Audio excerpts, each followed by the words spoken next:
Have you heard of the Hare test? It's not just a fun little test, it's a tool for identifying psychopaths.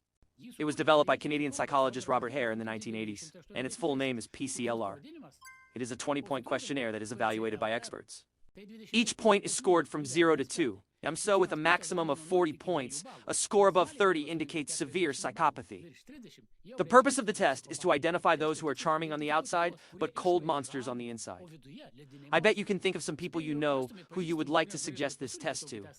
Seriously though, it is used in courts, prisons, and psychiatry. The test predicts the risk of recidivism, especially for sex offenders.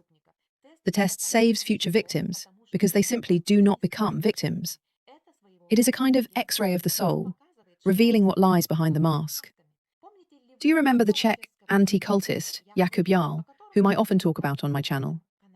A fighter against sects, a child rapist in Tanzania, and a complete liar. Outwardly, he looks handsome and pursues noble goals, but inside, he is rotten.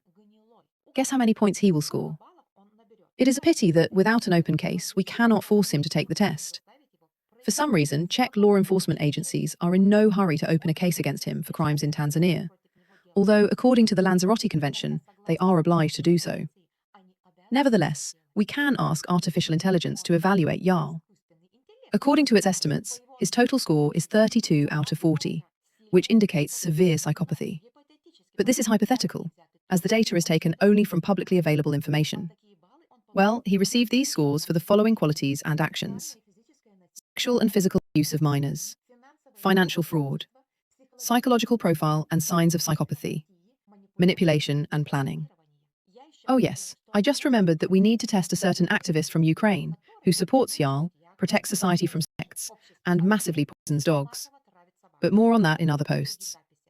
Let's get back to the savior, Jahl. He poses a real threat to society while at large. He and his ilk should be locked up for life. The Hare test in Jahl case shows zero compassion and a strong desire for weapons. According to psychologists, treatment is impossible, only isolation. But whether this will happen depends on how quickly the information spreads. If you care about people, share this video and demand justice. One post can save children. Will you join us?